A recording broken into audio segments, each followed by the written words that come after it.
En fait, en soi, le besoin de dépendance affective, c'est parce qu'on a l'impression que cette personne peut nous apporter une dose d'amour. Ça revient à ça, hein. Donc du coup, il faut répondre à ce besoin d'amour. Si on veut plus être dépendant à quelqu'un et être autonome, il faut que nous-mêmes, on prenne conscience que déjà que personne ne peut nous amener cet amour de l'extérieur et que c'est à nous donc de le remplir. Pour l'exemple, pour comprendre pourquoi personne ne peut nous l'amener de l'extérieur réellement, j'aime bien cet exemple. Si quelqu'un tous les jours vous dit je t'aime, ça va vous faire plaisir, voire même vous allez être heureux sur la première journée, surtout si c'est un début de relation, voilà. Mais on va vite oublier, non? Donc du coup, on oublie pourquoi? Parce que ça ne remplit pas de l'intérieur. Ça fait plaisir finalement à l'ego, en fait. Voilà. Si maintenant quelqu'un pareil que vous dites je t'aime tous les jours mais qui ne s'aime pas profondément, va le rejeter de bloc de toute façon. Parce qu'on voit bien qu'il y a une rupture entre ce que la personne perçoit de nous et ressent pour nous et ce que nous on perçoit. En réalité, on peut d'ailleurs aimer quelqu'un qu'à la hauteur de ce qu'on s'aime soi-même. Ça paraît étrange, mais c'est comme un réservoir. Si j'ai un réservoir d'amour-propre qui fait 100 litres ou 100 kilos, alors je peux recevoir 100 kilos d'amour de quelqu'un. S'il m'en donne 200, il perd 100 kilos quelque part parce qu'en fait, je ne sais pas les recevoir. Je n'y crois pas en fait intrinsèquement. La dépendance affective, c'est pas un piège à la base, c'est une construction quand on arrive au monde. Je veux dire, on est dépendant à notre mère pour qu'elle nous nourrisse et qu'elle nous survive. Et cette logique va rester. Et en fait, les gens qui sont dépendants affectifs, c'est qu'ils sont restés dans cette logique-là. C'est que quelqu'un à l'extérieur doit me nourrir. Bon, ce coup-ci, c'est plus un biberon, mais ça va être de l'amour. Mais pour le cerveau, c'est la même logique. Mais on part tous de ce même point.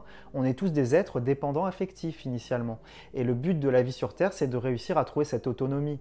Alors après, le but, c'est pas de se nourrir à 100%. Je veux dire, je pense que si on arrive à 70% d'amour-propre et 30% de l'extérieur, c'est bien. Voilà. C'est-à-dire que si quelqu'un me dit je t'aime, c'est cool, c'est un bonus. S'il ne m'aime plus, comme j'ai 70% d'amour-propre, ça ne va pas anéantir toutes mes fondations d'amour-propre. Parce que les gens en fait, qui sont détruits après des relations amoureuses qui s'arrêtent brutalement, c'est parce que justement, ils étaient remplis par peut-être 90% par l'amour de quelqu'un à l'extérieur, ou même ça peut partir des parents, hein. Quand les parents décèdent, certains, ils ont eu ce même réflexe, ils n'ont pas été se cultiver eux-mêmes l'auto-amour. Donc du coup, la personne part et on se retrouve vide, il n'y a pas eu de sens, on ne s'est pas posé les questions pour se mettre en route en fait. L'amour, c'est pas forcément se dire je t'aime et je me kiffe, hein. L'amour, pour moi, l'amour, c'est d'ailleurs même aimer quelqu'un. Pour moi, c'est pas, c'est un peu flou. Pour moi, aimer quelqu'un, c'est le connaître et le reconnaître et comprendre ses logiques. Vous voyez? Et du coup, donc apprendre à s'aimer, c'est se connaître, savoir là, ce que j'aime pas, savoir dire non, savoir dire oui quand c'est aussi un truc positif pour moi, comprendre mes zones de faiblesse et me protéger, ne pas trop y aller, etc. Et tout ça constitue une zone d'amour qui nous permet d'avoir des relations plus saines en fait. Et les gens souvent s'ignorent. Mais comme l'enfant, en fait, je le disais juste avant, finalement, au départ, quand on arrive sur Terre, c'est nos parents qui nous devinent. C'est maman ou papa qui devinent les goûts que j'ai au niveau alimentaire, ou qui me distrait, ou qui essayent de déceler. Et finalement, notre cerveau, peut-être par fainéantise ou parce que c'est facile, attend que ça soit l'autre qui me devine plutôt que ça soit nous-mêmes. Mais c'est un travail d'introspection personnelle, tout ça. C'est à nous de découvrir qui on est. C'est narcissique dans le fond. C'est pas négatif quand je dis narcissique c'est un état de conscience qu'on a enfant.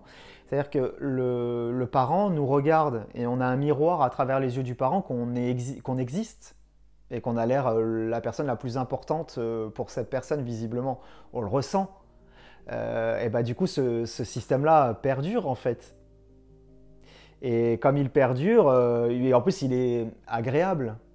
Donc ça paraît logique. Et en fait, souvent, les gens, ils n'ont juste pas la logique, finalement, de se voir soi-même. Et c'est là que le narcissisme doit être bien fait. C'est quand même bien un moment de se voir soi-même, d'avoir un miroir sur soi. Mais soit avec soi-même, déjà. Et pas que à travers les yeux de quelqu'un d'autre. Parce qu'il y a beaucoup de gens qui pensent être amoureux, alors qu'en fait, ils sont amoureux du regard que l'autre leur renvoie. Et il y en a plein aussi qui arrêtent les relations parce qu'ils sentent que dans le regard de l'autre, il y a quelque chose qui les a peut-être déçus, choqués, et qui détestent ressentir ce sentiment d'être imparfait. aux yeux de l'autre. Et du coup, ils préfèrent partir pour avoir toujours ce miroir de perfection. Donc c'est une drogue. Et la drogue, elle est nocive. On sait très bien que les cigarettes ou des drogues dures sont nocives. Même du café, on sait au fond que trop de café, c'est pas bon, ou de l'alcool. Et pour autant, on y retourne. C'est toujours une question d'équilibre, en fait, de toute façon. Donc pourquoi on y retourne? Parce que notre cerveau, il en tire un bénéfice. Il y a une sensation assez immédiate. Dans le couple, ça peut être l'amour, mais ça peut être aussi charnel. On peut ressentir beaucoup de sensations au niveau corporel, dans l'intimité. Donc le cerveau, il branche à des sensations hyper fortes. De toute façon, plus vous êtes quelqu'un qui ne s'aime pas, qui s'ignore, qui ne connaît pas ses passions, donc c'est-à-dire que vous n'arrivez pas à vous auto-alimenter finalement de jouissance dans la vie, de jouir de ses sens par rapport à des passions, c'est censé être la base. Je précise que certains diront, j'ai pas de passion. Oui, peut-être que vous ne les avez pas découvertes, mais en fait, on vient tous au monde avec des passions, je vous l'assure, et c'est obligatoire. On a un code clé, on a tous des choses qui sont destinées, qui sont plus faciles pour nous que pour un autre. Et quand tu apprends à se nourrir de ces choses par passion, là, on perd un intérêt face à ces typologies de couple. Puisque comme on arrive sur l'auto-satisfaire, si vous voulez, le couple devient un bonus. Et c'est là que ça commence à être sain, en fait. Si inconsciemment, ce que le cerveau va essayer de faire, c'est d'avoir le raccourci, c'est lui qui m'apporte un peu tout le divertissement, et j'ai pas besoin de faire cette route-là, quoi.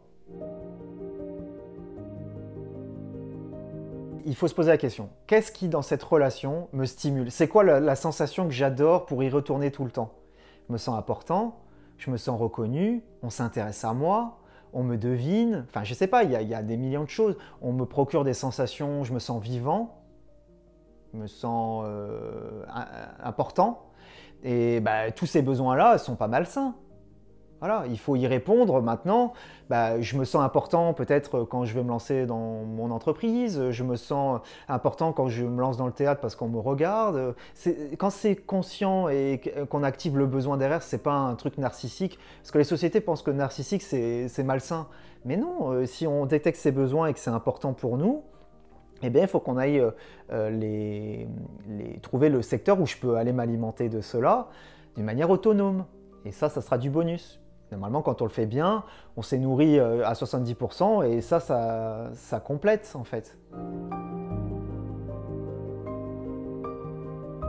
Si c'est des personnes qui ont vraiment un profil de pas vraiment s'aimer, ne pas avoir... Alors, si vous n'avez pas découvert vos passions, si vous n'avez pas vraiment de centre d'intérêt autre que votre couple, c'est que vous vous ignorez. Donc là, vous allez forcément, du coup, être très accroché à quelqu'un.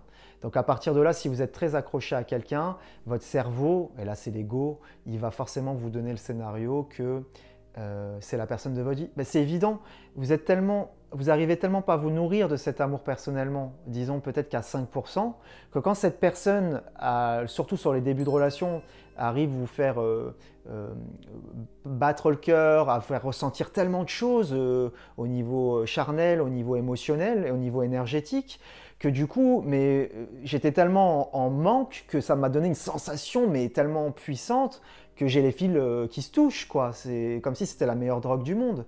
Donc forcément, comment quelqu'un pourrait ne pas qualifier cette sensation extrême avec son âme sœur? Je peux comprendre. Mais en fait, c'est plutôt dû au déficit initial, en fait. Normalement, cette sensation à l'extrême n'est pas normale, entre guillemets, si je peux dire. Oui, je ne vais pas te casser tous les... C'est vrai qu'au début d'une relation, c'est fort, bien sûr. Mais normalement, si vous avez travaillé sur vous, ça ne doit pas être aussi extrême. Vous avez une question ou besoin d'un conseil sur la gestion du stress, la confiance en soi ou le développement personnel? Cliquez sur le lien en description pour déposer votre question. On y répondra dans un prochain épisode. Si vous avez aimé ce contenu, abonnez-vous. Et activez la cloche pour ne pas manquer nos prochaines vidéos. À très vite.